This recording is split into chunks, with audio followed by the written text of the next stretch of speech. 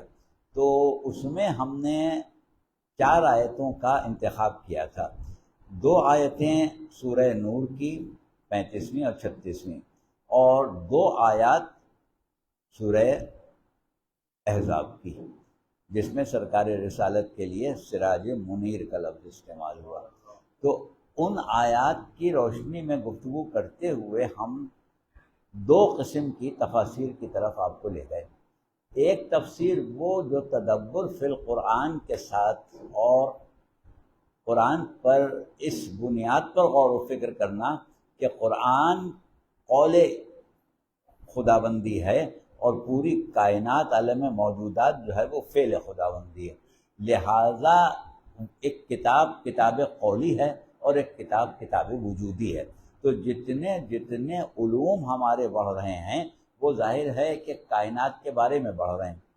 جو زمانہ ترقی کر رہا ہے وہ کائنات کے علوم حاصل کر رہا ہے، چاہے وہ طبقات الارض ہو، چاہے وہ حیات کے علوم ہوں، اجرام فلکی کے، چاہے وہ انسانوں سے متعلق ہوں، چاہے حیوانوں سے متعلق ہوں، چاہے انسانوں کے جسموں سے متعلق ہوں، چاہے ان کی نفسیات سے متعلق ہوں، چاہے ان کے ذہنوں سے متعلق ہوں، سب پروردگار عالم کی تخلیق ہے، سب اللہ نے خلق کیا ہے۔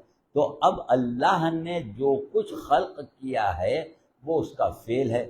تو اب ہم جتنا فعل الہی میں مہارت حاصل کرتے جائیں گے اتنی معرفت پروردگار عالم بڑھتی جاتی ہے۔ جتنی معرفت پروردگار عالم بڑھتی ہے اتنا اس کا قول جو ہے اس کو سمجھنا آسان ہوتا ہے۔ تو اس اعتبار سے ہم نے ایک تفسیر کی قسم آپ کے سامنے رکھی تھی، اور اس کے بعد یہ بتایا تھا کہ کیونکہ قرآن ایک اسرار و رموز والی کتاب ہے، لہٰذا اس کے ظاہر بھی ہیں، بطون بھی ہیں، اور پروردگار عالم نے اعلان کر دیا کہ جو قرآن کے متشابہات ہیں یا قرآن کے مقطعات ہیں ان کے بارے میں کہ کوئی بھی اس کو نہیں سمجھتا، وما یعلم تاویلہ الا اللہ والراسخون فی العلم، ایک اللہ سمجھتا ہے یا راسخون فی العلم سمجھتے ہیں۔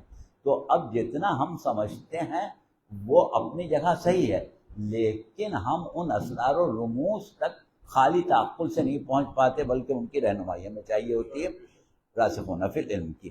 تو اب ہم نے راسخون فی العلم کی رہنمائی کے عنوان سے گفتگو کی ان تفاسیر کے اوپر کہ جس میں صرف ائمہ کے اقوال بیان کیے گئے، اپنی طرف سے تفسیر نہیں کی جا رہی، صرف ائمہ کے اقوال بیان کیے جا رہے ہیں کہ امام نے اس سلسلے میں کیا کہا، امام نے اس سلسلے میں کیا کہا۔ تو ان چیزوں کو جب ہم نے آپ کے سامنے رکھا تو بات یہاں پہنچی کہ جب ہم سورہ نور کی اس آیت کو تلاوت کرتے ہیں کہ اللہ نور السماوات والارض، اللہ زمین و آسمان کا نور ہے، اور پھر اس کے بعد جب ہم کہتے ہیں کہ مثل نور، اس کی مثال جو ہے وہ یہ ہے کہ جیسے ایک طاق ہے جس میں ایک چراغ روشن ہے، اور وہ پوری تفصیل ہم پڑھ چکے ہیں، اس کو دوبارہ نہیں پڑھنا۔ تو اب اس کے بارے میں کہ وہ طاق، اس کے لیے لفظ استعمال ہوا مشکات، کہ ایک مشکات ہے اور اس میں ایک چراغ ہے، اور وہ چراغ جو ہے اس پر ایک قندیل ہے، وہ چراغ زیتون کے تیل سے روشن ہے، وغیرہ وغیرہ۔ تو اب ایسی صورت میں محمد وآل محمد صلوات،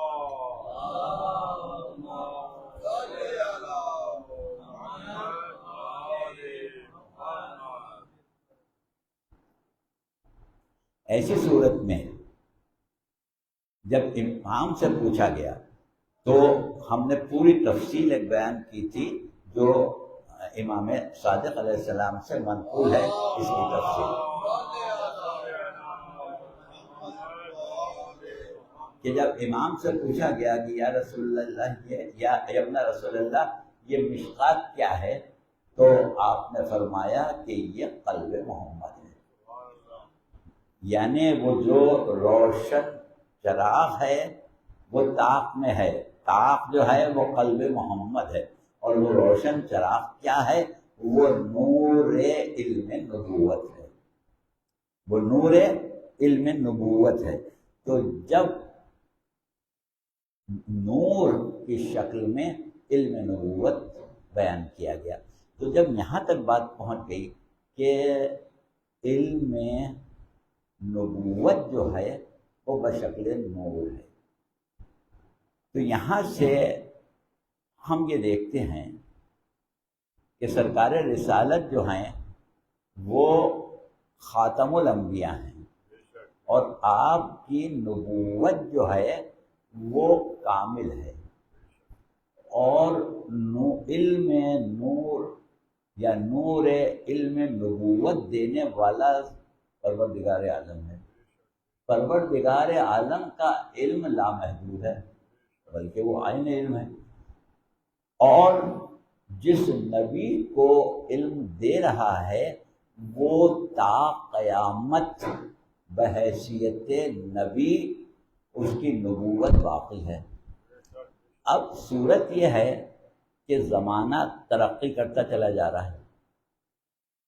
آج ہم جس دور میں زندگی گزار رہے ہیں، ہمیں یہ تو اندازہ ہے کہ گزشتہ زمانے میں علوم کی سطح کیا تھی، لیکن آئندہ کیا ہوگی یہ ہمیں نہیں معلوم۔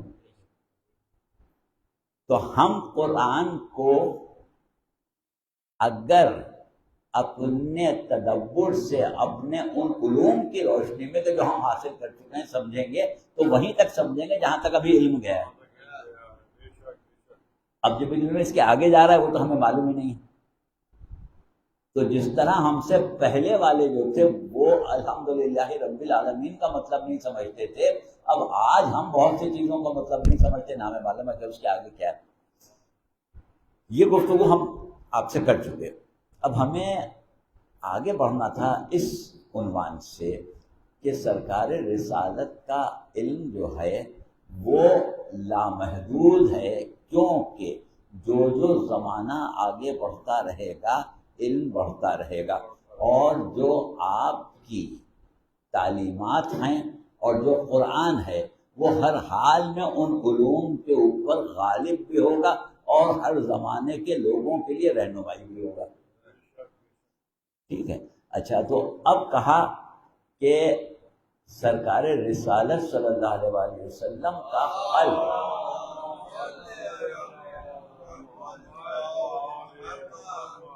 وہ منور ہے علم نبوت سے۔ اب یہاں پر آج جو ہمیں گفتگو کرنا ہے وہ اس موضوع پر کرنا ہے کہ یہ علم نبوت جو ہے اس کے لیے نور کا لفظ کیوں استعمال ہوا۔ اب یہ بہت دقیق موضوعات ہیں، لیکن یہ ہے کہ ہمارے پاس وقت بھی نہیں ہے۔ آج 7ویں محرم ہے اور آج بھی ماشاءاللہ مومنین جو ہمارے سننے والے ہیں وہ تو پہنچ گئے ہیں، سوائے ان کے جو کسی مجبوری سے نہیں آئے۔ باقی یہ ہے کہ مجمع جو ہے وہ اپنے عزاداری کے دوسرے مصروفیات میں لگ گیا، اور کل 8ویں محرم ہے، کل اس سے زیادہ لوگ مصروف ہوں گے، اور پھر 9ویں محرم کو جو شب عاشور ہو جاتی ہے تو ہماری پوری کوشش ہوتی ہے کہ زیادہ سے زیادہ مصائب پڑھیں۔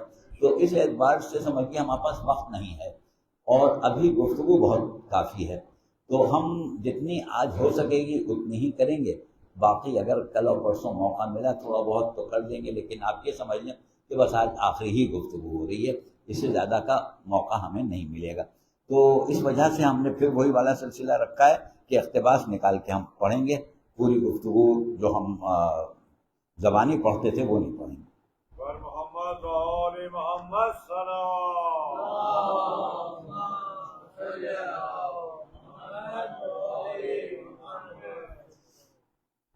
اب دیکھیے، ایک چیز ہوتی ہے، ہم علوم جب سیکھتے ہیں تو کسی زبان میں سیکھتے ہیں، بغیر زبان کے تو نہیں سیکھتے نا۔ تو اب جب ہم علوم زبان میں سیکھتے ہیں تو زبان جو ہے وہ محدود ہے اپنی لغت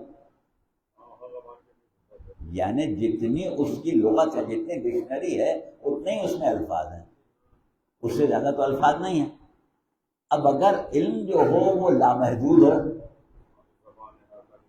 تو زبان میں محدود کرنا پڑے گا اسے۔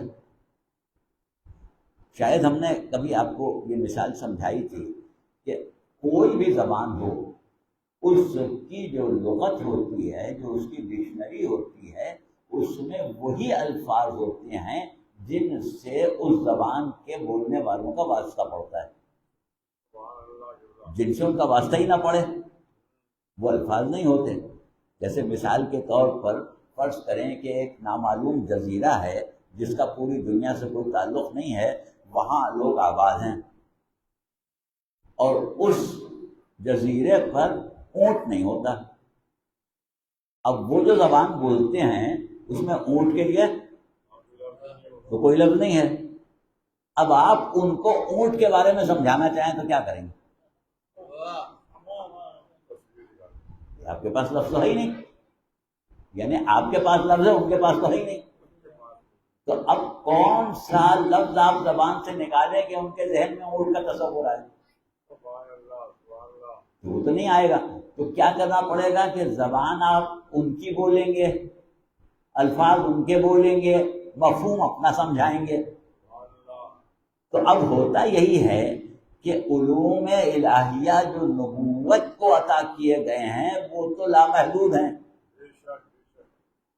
اب اگر ان کو زبان کے سانچے میں ڈھالا جائے تو الفاظ محدود ہیں۔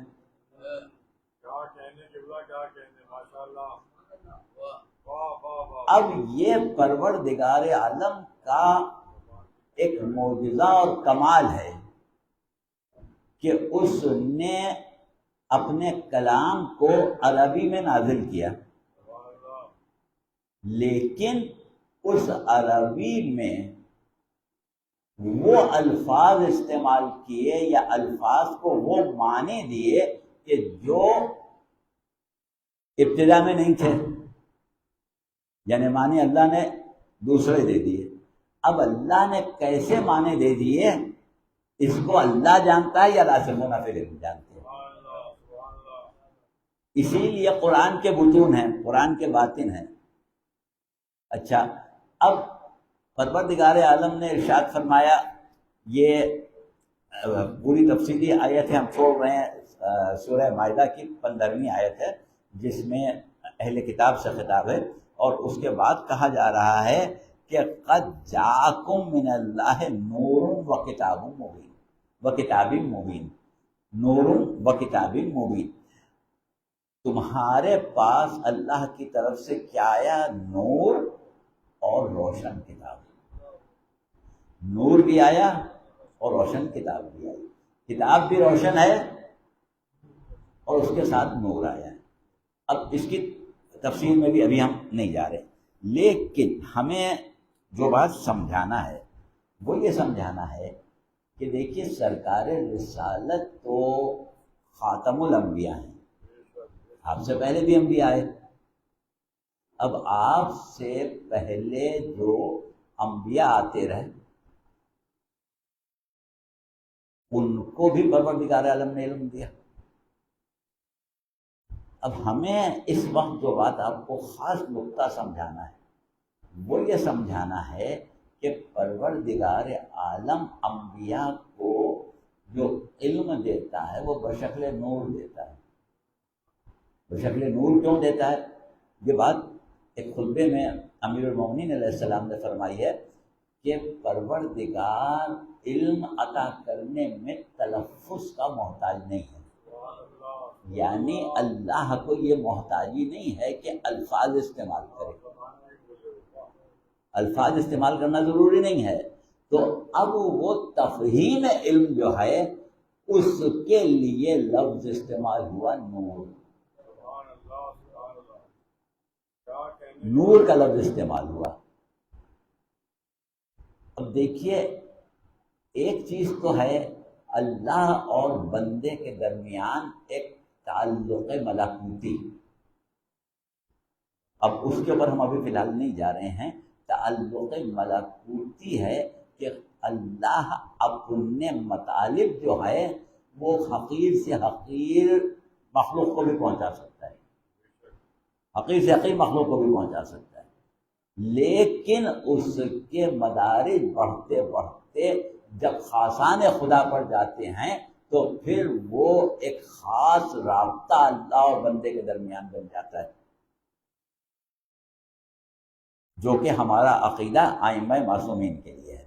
لیکن ابھی ادھر نہیں جانا ہے، ابھی ہم آپ کو ایک آیت پڑھ کے سناتے ہیں جس سے ہم یہ نتیجہ نکالیں گے کہ جتنے انبیاء و مرسلین سرکار رسالت سے پہلے گزرے یا خود سرکار رسالت، ان کے لیے پروردگار عالم کی طرف سے وہ کون سا تعلق اور رشتہ ہے کہ جس کے ذریعے یہ علوم الہیہ جو ہیں وہ حاصل کرتے ہیں۔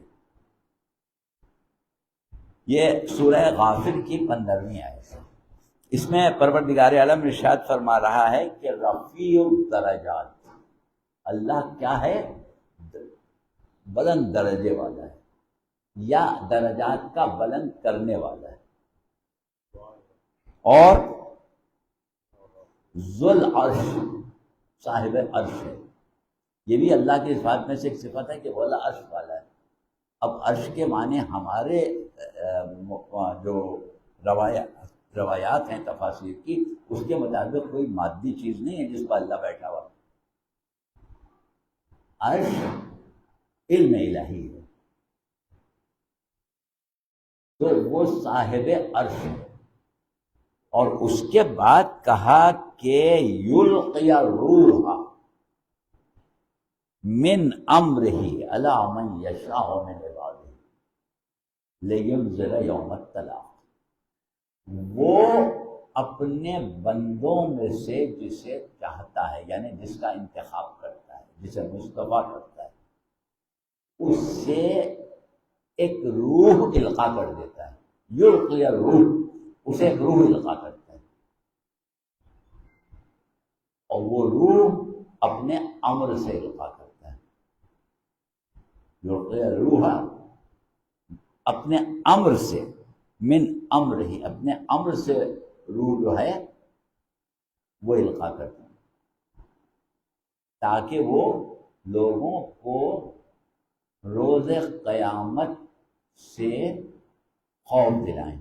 یعنی انبیاء کے بارے میں بات ہوگی، کام تو انبیاء کا ہے نا، تو انبیاء کو اللہ ایک روح القاء کرتا ہے۔ اب وہ روح جو پروردگار عالم القاء کرتا ہے، اس کی تفاصیر بہت وہ دقیق ہیں، ہم صرف اتنا بتا دیں کہ یہاں پر مراد یہ ہے کہ انبیاء و مرسلین یا جو حجتان خدا ہیں، ان کا کی حقیقت وجود جو ہے وہ ایک روح قدس ہے۔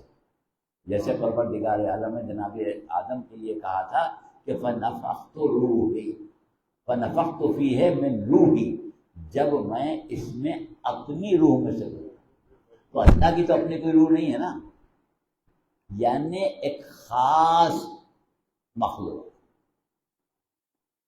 تو اب تمام انبیاء کے لیے یہ بات کہی۔ ہم یہ جانتے ہیں کہ جتنے انبیاء ما سبق گزرے وہ کوئی دنیا کا سے علوم حاصل نہیں کرتے تھے، دنیا کے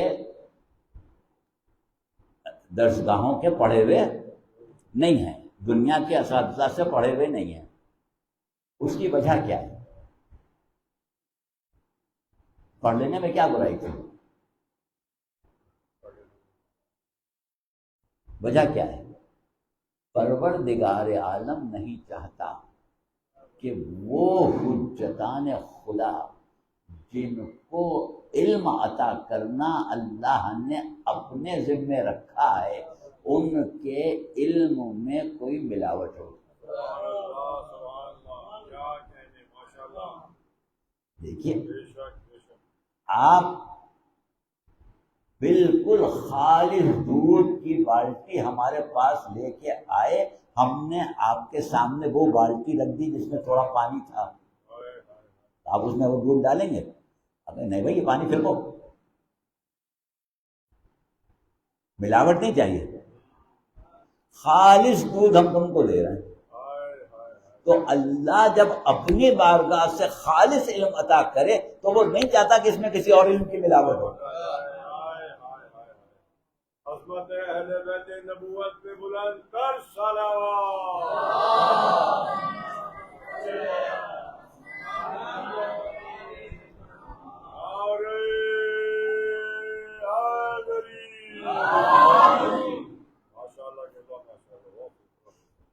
تو اب دیکھیے پروردگار عالم اس طریقے سے تمام انبیاء کو علم دے رہا ہے، تو جب تمام انبیاء کو خالص علم دے رہا ہے تو پیغمبر اسلام کو کیسے یہ ممکن ہے کہ پیغمبر اسلام کے پاس کچھ علم کہیں اور سے حاصل کیا ہوا ہو، کچھ اللہ کا دیا ہوا ہو؟ تو جتنا علم ہوگا اللہ کی طرف سے ہوگا، اس میں کسی دوسرے کے علم کا کوئی آمیزش، کوئی ملاوٹ نہیں ہوگی۔ اچھا، اب اس کی ہم نے ایک بات کر دی، اب ہماری بات کی حیثیت کب ہے؟ جب ہم قرآن سے ثابت کریں، اس کے بغیر تو نہیں۔ تو دیکھیے، اب اگر یہ زمانہ کچھ عرصے پہلے کا ہوتا تو یہ ساری آیتیں ہمیں زبانی یاد کر کے آپ کو سنانا پڑتی۔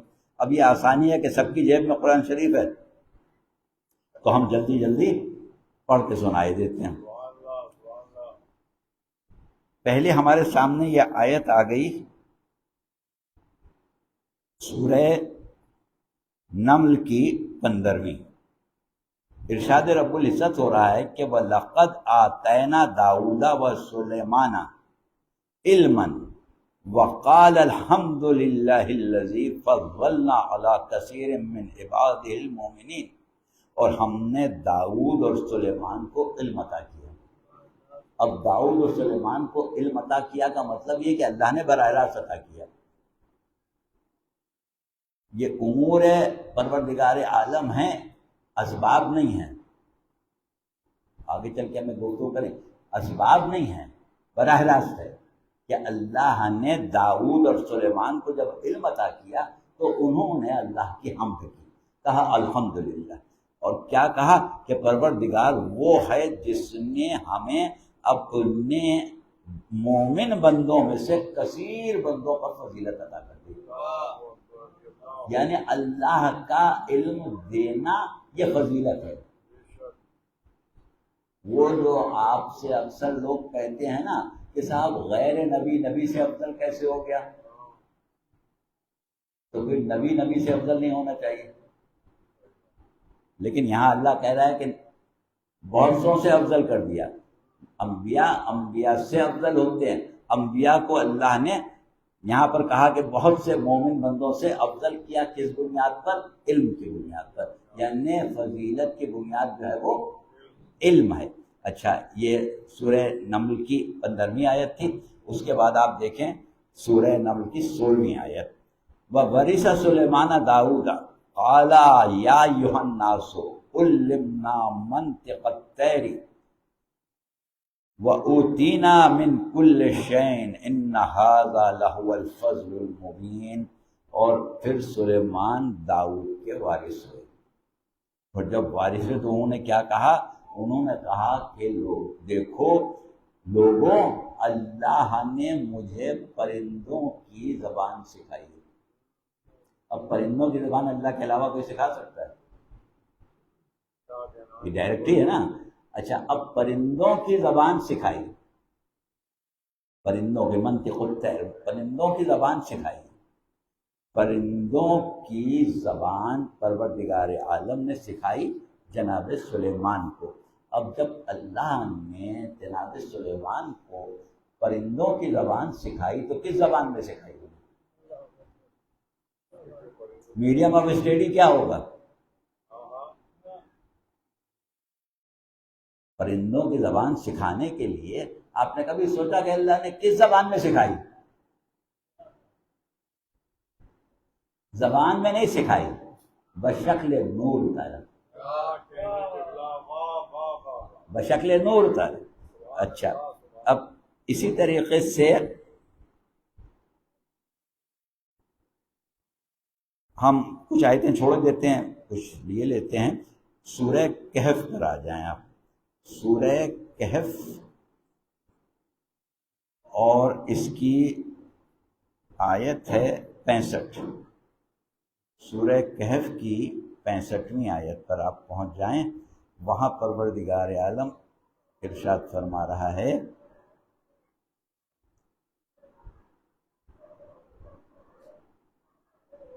اور محمد وآل محمد صلوات۔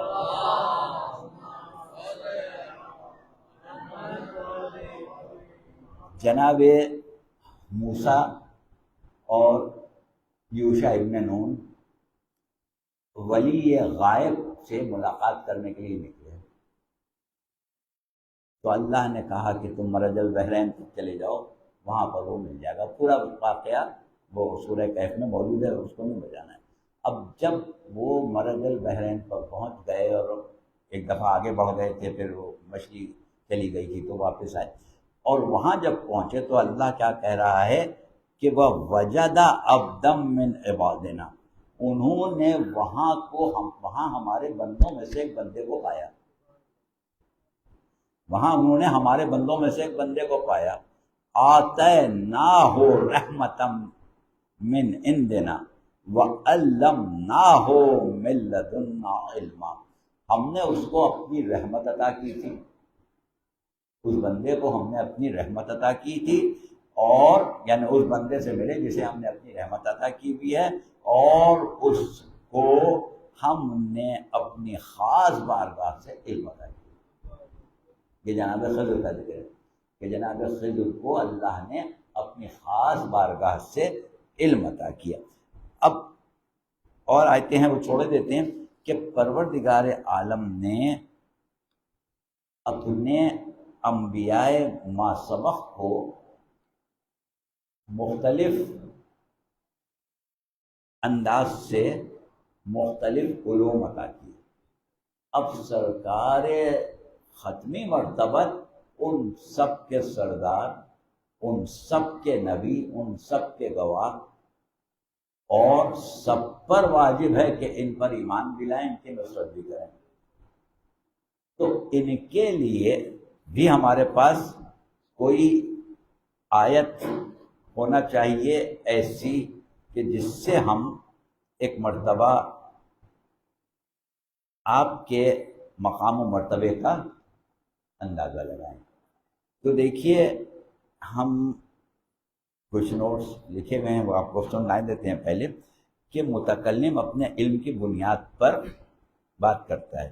اللہ کا علم لامحدود، بلکہ وہ عین علم ہے، بس وہ جو علم عطا کرے گا اس کے لیے سورہ نجم میں کہا سرکار رسالت کے وَمَا يَنطِقُ عَنِ الْهَوَىٰ إِنْ هُوَ إِلَّا وَحْيٌ يُوحَىٰ عَلَّمَهُ شَدِيدُ الْقُوَىٰ، اس کو علم تعلیم دی ہے اس نے کہ جو شدید القویٰ ہے۔ اللہ نے اپنے لیے ایک لفظ استعمال کیا، شدید القویٰ، بہت زیادہ قوت رکھنے والا۔ اور یہاں بہت زیادہ قوت سے مطلب مادی قوت نہیں ہے، بلکہ ایک غیر مادی قوت، بہت زبردست قوت رکھنے والا ہے، جس نے اس کو تعلیم کیا ہے، اس کو علم دیا ہے۔ تو اب پیغمبر اسلام کا مقام یہ ہوا کہ وَمَا يَنطِقُ عَنِ الْهَوَىٰ، بغیر وحی کے کلام کرتے ہی نہیں۔ تو جب بغیر وحی کے کلام کرتے ہی نہیں، اور تو جتنا بھی کلام کرتے ہیں وہ سب وحی سے ہے، اور وہ وحی کیا ہے؟ وہ علوم ہیں جو اللہ نے ان کو سکھائے ہیں۔ دیکھیے، ایک بات ہم تھوڑی سی آپ کو سمجھیں، ہمارے پاس رسول کی حدیث بھی ہے ہمارے پاس حدیث قدسی بھی ہے، ہمارے پاس قرآن بھی ہے، لیکن یہ تینوں چیزیں آئیں کہاں سے؟ زبان پیغمبر سے ہی آئیں نا. تو کیا ہمیں کیسے پتا چلے کہ یہ قرآن ہے؟ رسول نے کہا یہ قرآن ہے تو ہم نے کہا قرآن. رسول نے کہا یہ میری حدیث ہے تو ہم نے کہا ٹھیک ہے یہ رسول کی حدیث ہے. رسول نے کہا یہ حدیث قدسی ہے، ہم نے کہا حدیث قدسی ہے. تو یعنی قول رسول جو ہے وہ ایسے امین کا قول ہے کہ قرآن، حدیث اور حدیث قدسی ہر شے کو وہ الگ کر کے بتا رہا ہے، ہر شے کو الگ کر کے بتا رہا ہے. اچھا اب بتا کیوں رہا ہے؟ کہ جیسے وہ سوائے وحی کے بات ہی نہیں کرتا. ایک آیت اور بھی وقف ہو رہے ہیں کہ کوئی کام ہی نہیں کرتا بغیر وحی کے. یہ گفتگو ایک مرتبہ ایک محفل میں ہم کر رہے تھے تو وہ دانشوروں کی محفل تھی. کچھ لوگوں نے کہا کہ صاحب یہ آپ عجیب باتیں کر رہے ہیں کہ رسول خود سے کچھ کریں گے نہیں، جو کچھ کر رہے ہیں وہی سے، تو یہ تو کٹ پتلی ہو گئے، خود تو کچھ کر ہی نہیں رہا، جیسے ڈوری ہل رہی ویسے چل رہا. تو اس میں کمال کیا ہوا؟ آپ کیا جواب دیں گے؟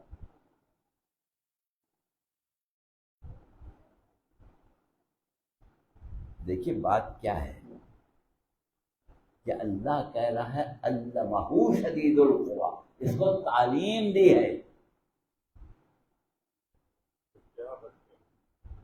تو وہی جو ہے وہ تعلیم ہے، کٹ پتلی کی ڈوری نہیں ہے، علم ہے، ادراک ہے. آپ جب گفتگو کرتے ہیں تو اپنے علم کی بنیاد پر کرتے ہیں نا.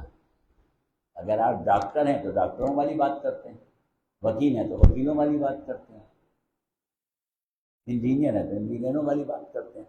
یہ تو نہیں ہوتا کہ آپ انجینئر ہیں باتیں ڈاکٹر والی کر رہے ہیں. اپنے علم کے مطابق بات کرتے ہیں نا. اور آپ مکمل طور سے تابع عقل ہیں. عقل کام کرتی ہے علم کے ساتھ، علم کی روشنی میں جتنا علم ہوتا ہے اتنی عقل کام کرے گی. جہاں سے علم جواب دے وہاں سے عقل آگے نہیں بڑھے گی.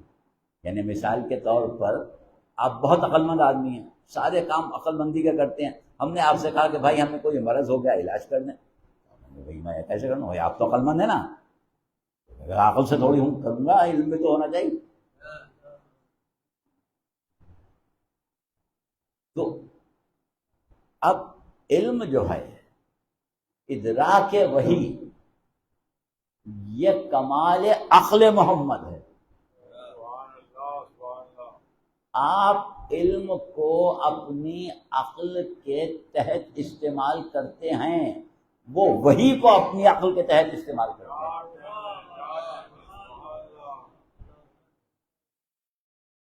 تو تابع وحی ہیں. اب اس کے بعد ایک آیت جس کے لیے ہمیں آپ کو رحمت دینا تھی، مگر یہ تو ایسا لگ رہا ہے کہ شاید ہم اس سے آگے بڑھ ہی نہیں پائیں گے. سورہ شورا کی آیت ہے 52. ارشاد رب العزت ہے کہ وَكَذَلِكَ أَوْحَيْنَا إِلَيْكَ رُوحًا مِّنْ أَمْرِنَا، اور اسی طرح ہم نے آپ کے اوپر وحی کی ایک روح اپنے امر سے. اسی طرح یعنی جیسے دیگر انبیاء کو کرتے تھے ویسے ہی ہم نے آپ کے اوپر بھی کی ایک روح، ہم نے آپ کے اوپر وحی کی. اب یہاں پر بھی روح سے مراد ہم آپ کو صرف بتا دیں بغیر تفصیل میں جائے کہ یہ روح قدس ہے، یہ روح محمد ہے. یہ وہ روح ہے کہ جو نور علم سے سرشار ہے، نور علم سے معمور ہے، اس میں نور علم نبوت ہے۔ اور جیسا کہ ابھی ہم نے کہا کہ علم نبوت بارگاہ خداوندی سے خالصتاً دیا گیا ہے، اور رسول کو باہر سے کسی علم کے اس میں ملانے کی ضرورت نہیں ہے۔ دیکھیے یہ آیت ہم آپ کے سامنے پڑھتے ہیں، اور آپ جا کے مسلمانوں کی تمام تفاسیر میں اس آیت کی تفسیر دیکھیں تو اس میں یہ لکھا ہوا ملے گا آپ کو کہ رسول اللہ نہ ایمان کو جانتے تھے نہ کتاب کو جانتے تھے، جب نبوت آئی تو پتہ چلا،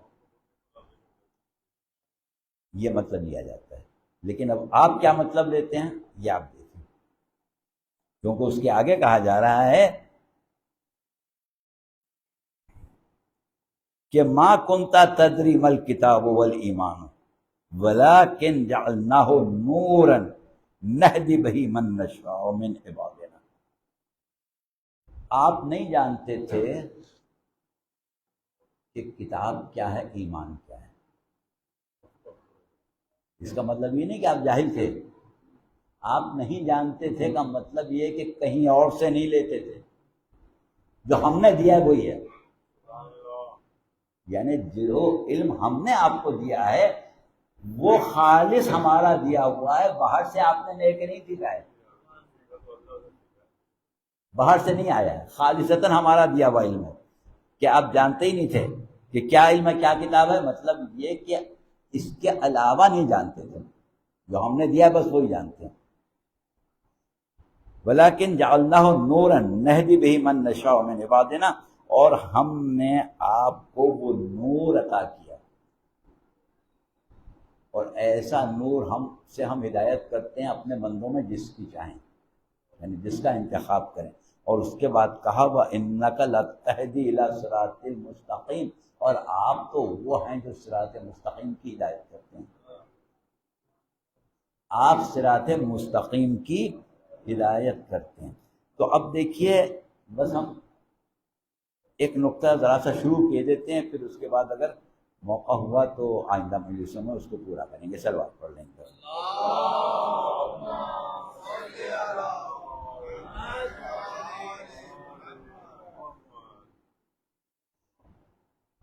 علم رسول جو ہے، علم نبوت جو ہے وہ اتنا لامحدود ہے کہ اس کو الفاظ میں محدود نہیں کیا جا سکتا، لہذا پروردگار عالم نے اس کو قلب محمد میں بشکل نور رکھا، اور رسول کو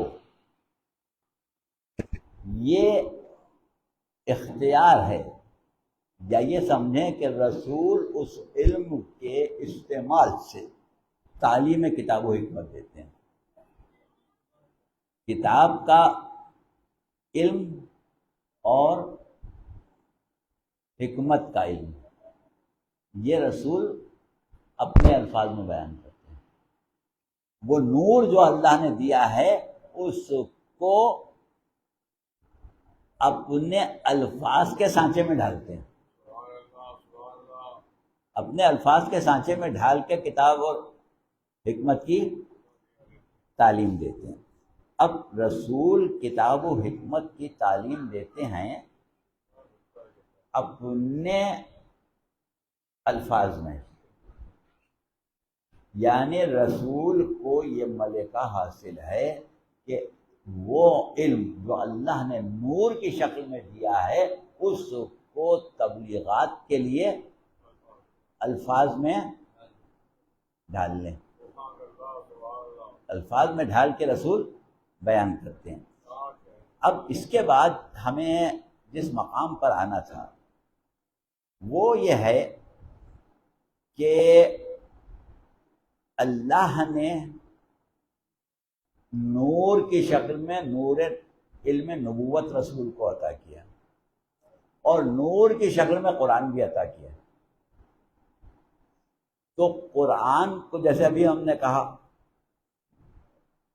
کہ تمہاری طرف آیا نور اور کتاب مبین. اب ایک چیز یہ ہے کہ ہم آپ کو یہ سمجھانا چاہتے تھے کہ پروردگار عالم نے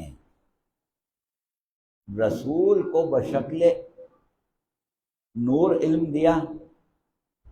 رسول اس سے تبلیغات کرتے ہیں, رسول اس سے تعلیم کتاب و حکمت دیتے ہیں, لیکن ایک چیز عطا کی نور کی شکل میں قرآن. تو قرآن کو کس طریقے سے سرکار رسالت کو سکھایا؟ سورہ رحمان نے کہا کہ الرحمن علم القرآن, رحمان نے قرآن کی تعلیم دی.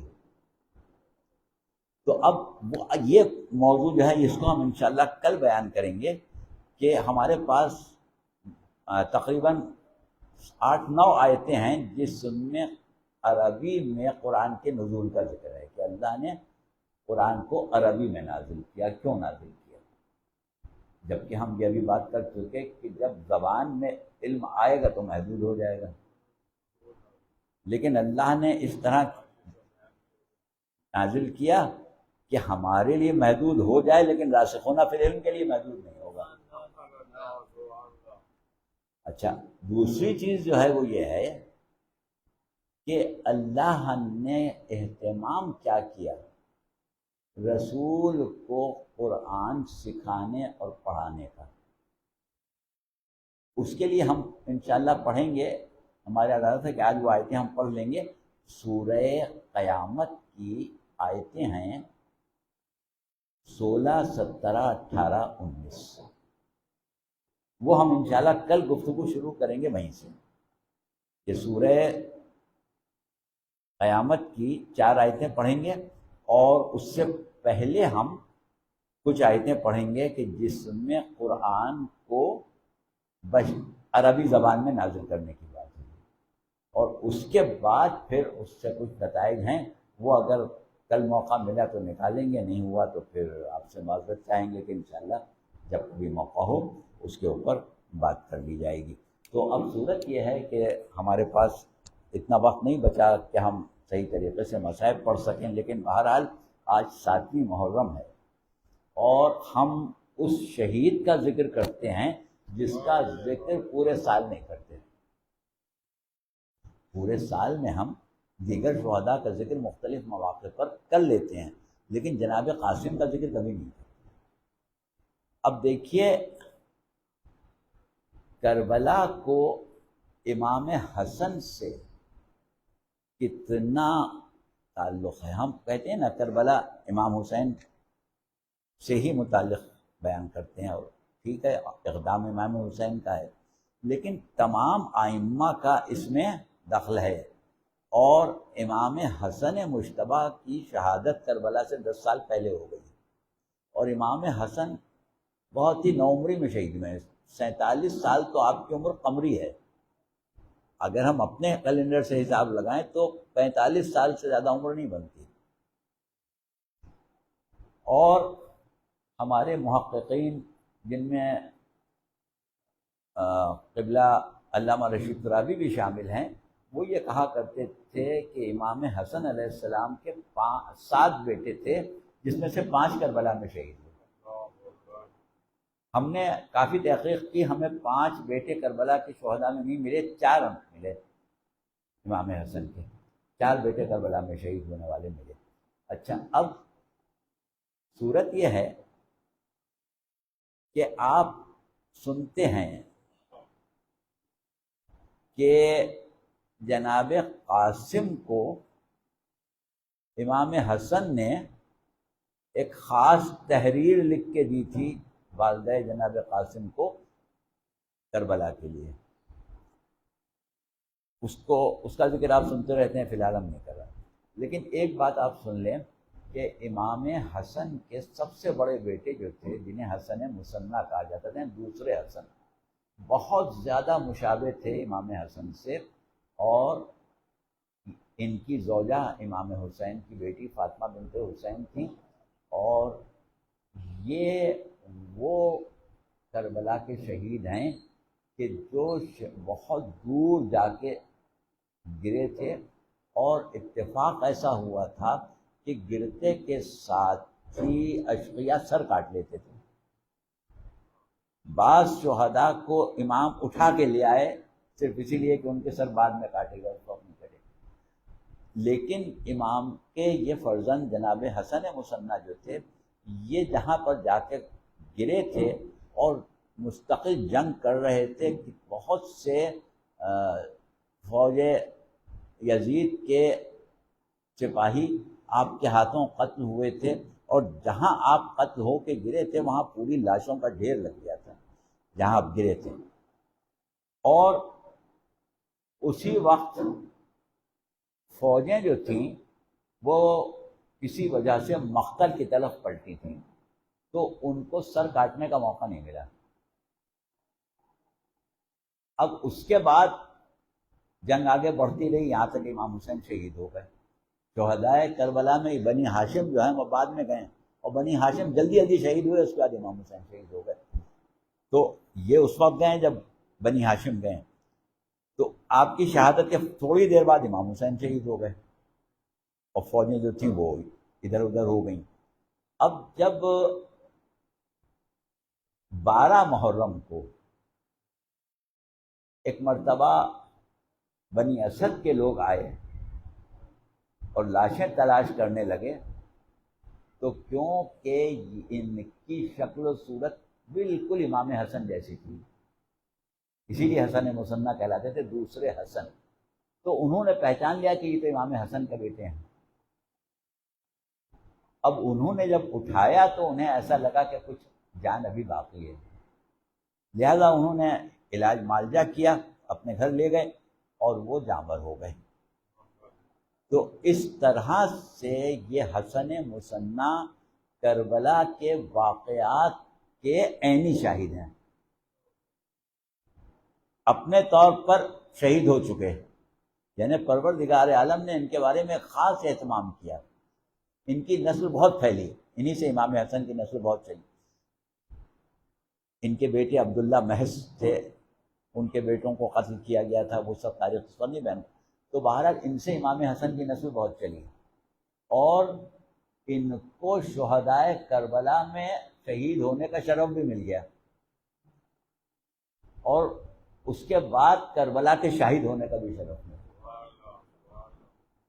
اس کے علاوہ امام حسن کے ایک جوان بیٹے کی شہادت کا تذکرہ ملتا ہے جن کے نام میں اختلاف ہے، اور پھر 2 بیٹوں کا تذکرہ ملتا ہے، ایک قاسم ابن حسن اور ایک عبداللہ ابن حسن۔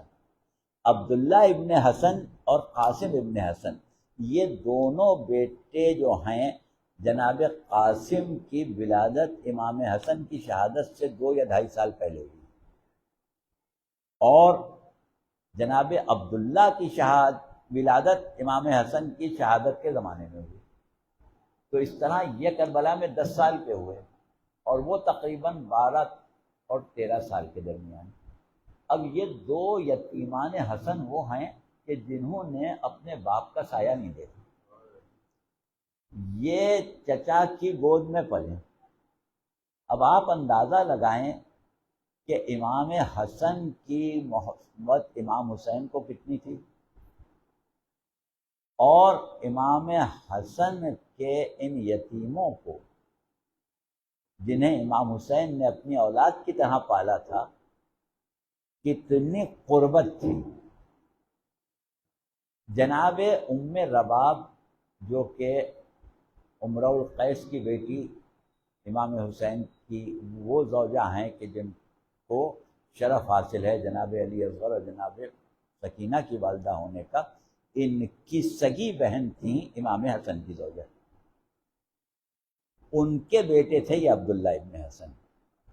تو اس طرح یہ عبداللہ ابن حسن جو تھے وہ جناب ام رباب کے سگے بھانجے تھے، اور ان کو امام حسین سے اتنی محبت تھی کہ یہ 10 سال کا بچہ جس وقت امام حسین شہید ہونے لگے اور گھوڑے سے گرے ہیں، اس وقت یہ بچہ گھر سے چچا چچا کہتا ہوا دوڑا تھا کہ چچا میں آ رہا ہوں۔ اس کے ہاتھ میں تلوار تھی، جو زمین پر خط کھینچ رہی تھی، اور یہ سیدھا امام حسین کے پاس پہنچا۔ امام حسین زمین پر گر چکے تھے۔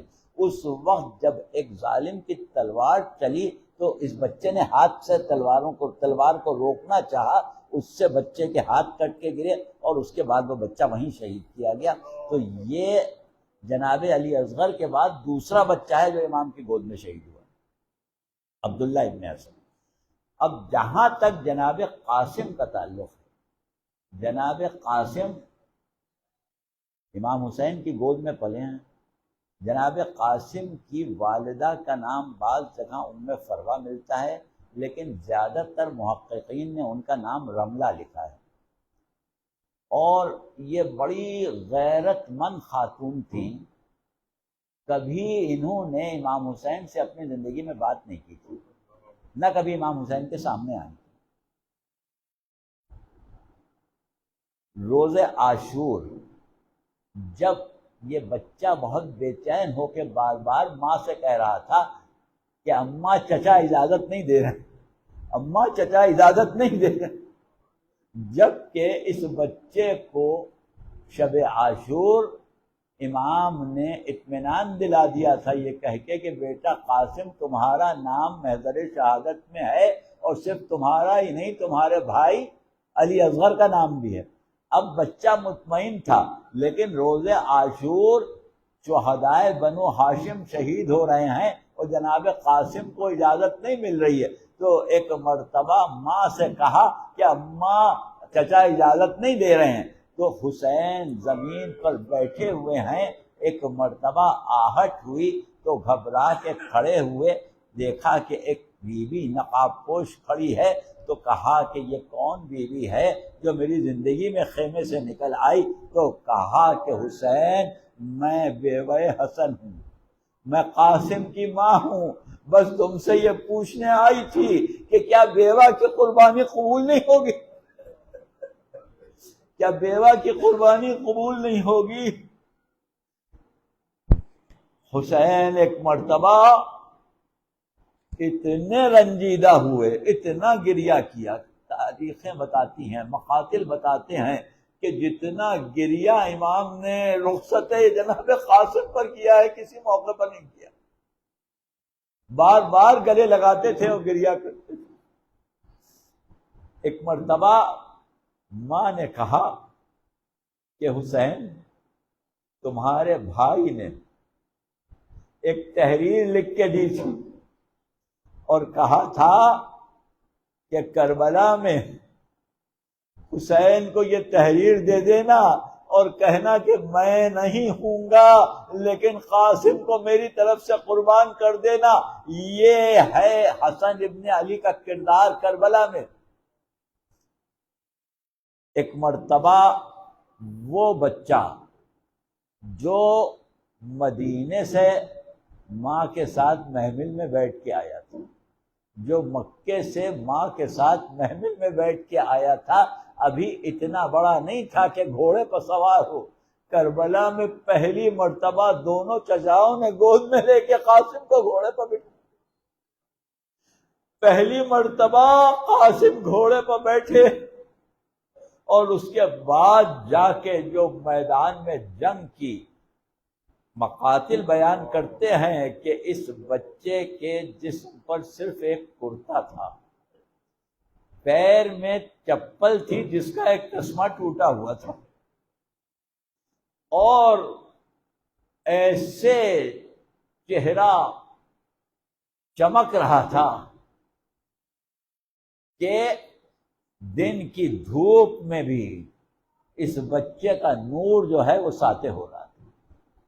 ایسا نورانی چہرے والا بچہ جب ایک دفعہ میدان میں آیا اور چاروں طرف سے گھیرا گیا، اب مقاتل تو یہ کہتے ہیں کہ اس بچے نے عجیب کمال کیا کہ ایک بہت بڑے پہلوان ارزخ کو قتل کیا، اس کے بیٹوں کو قتل کیا۔ بہرحال یہ اعجاز ہے کربلا کے شہداء کا، ورنہ ایک عام بات نہیں، عام طریقے سے اس کے اوپر انسان کو یقین نہیں آتا کہ یہ کیسے ہو گیا۔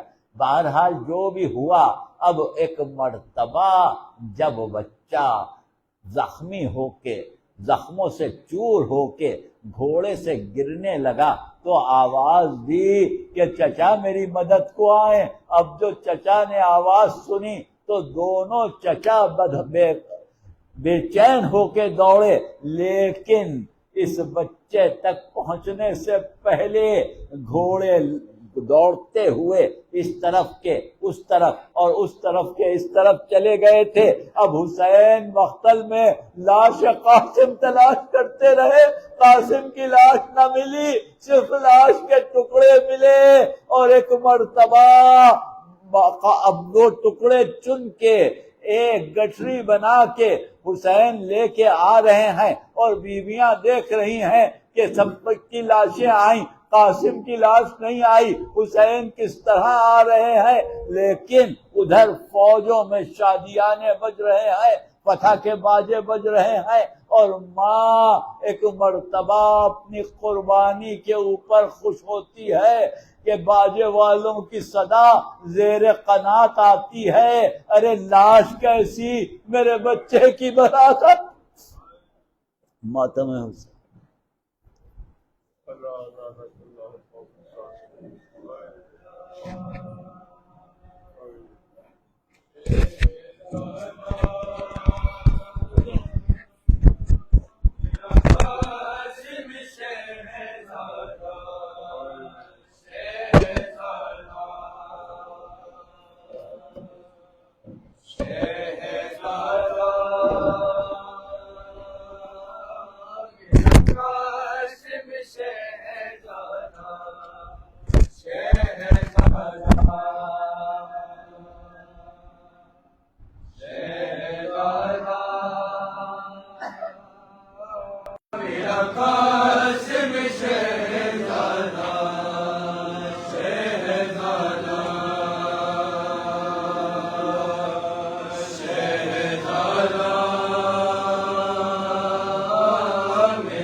کا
کفن کا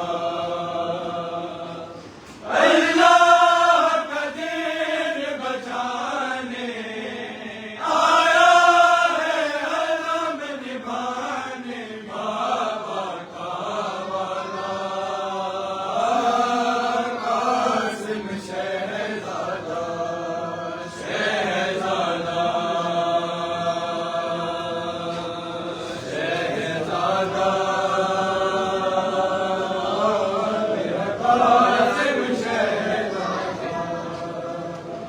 بنا رات کو دھولا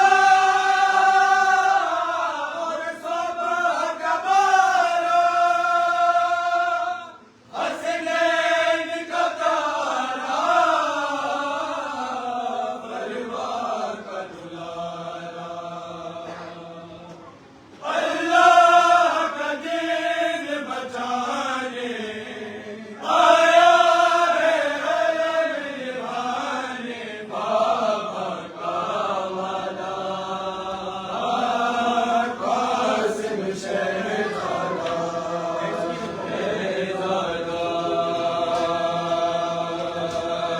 شہزادہ میرا قاسم شہزادہ ہے اس کی زبان رابر کی زبان پتھر کے کلیجے ہو جائیں گے پانی اللہ کا دین بچانے آیا ہے علم نبھانے بابا کا والا قاسم شہزادہ شہزادہ شہزادہ میرا قاسم شہزادہ شہزادہ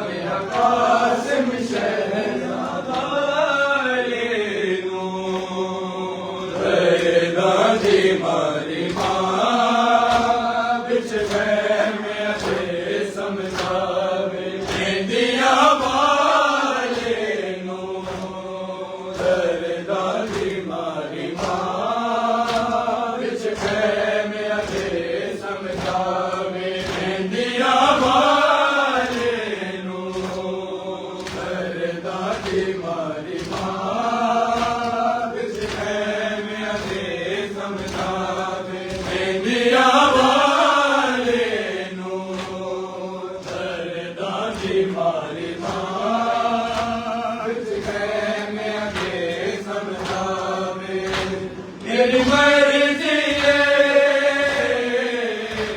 قاسم بچڑا میری مرضی ہے قاسم بچڑا اج کیوں دے فرض نبھاوے دیا والے نور دادی ماری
ਦੀ ਮਾਰੀ ਮਾਰ ਕਹਿਮਿਆਂ ਦੇ ਸਮਝਾਵੇ ਮਹਿੰਦੀਆਂ ਵਾਲੇ ਨੂੰ ਦਰਦਾਂ ਦੀ ਮਾਰੀ ਮਾਰ ਕਹਿਮਿਆਂ ਦੇ ਸਮਝਾਵੇ ਜਦੋਂ ਤੇਰੇ ਸਾਹਮਣੇ ਅਜੇ ਫੌਜ ਲੈਣ ਹੋਵੇ ਜਿੱਦਾਂ ਜਿਹਾਦ ਕਰ ਨਹੀਂ ਤੈਨੂੰ ਵੇਖ ਮੌਤ ਹੋਵੇ ਤੈਨੂੰ ਅੱਜ ਦੂਜਾ ਗਾਜ਼ੀ ਕਹਿ ਕੇ ਤੈਨੂੰ ਅੱਜ ਦੂਜਾ ਗਾਜ਼ੀ ਕਹਿ ਕੇ ਮੇਰਾ ਦਿਲ ਹੁਸੈਨ ਬੁਲਾਵੇ ਇੰਡੀਆ ਵਾਲੇ ਨੂੰ ਦਰਦਾਂ ਦੀ ਮਾਰੀ ਮਾਰ ਕਹਿਮਿਆਂ ਦੇ ਸਮਝਾਵੇ ਇੰਡੀਆ ਵਾਲੇ ਨੂੰ ਦਰਦਾਂ ਦੀ ਮਾਰੀ ਮਾਰ ਕਹਿਮਿਆਂ ਦੇ ਸਮਝਾਵੇ ਅਕਬਰ ਜਦੋਂ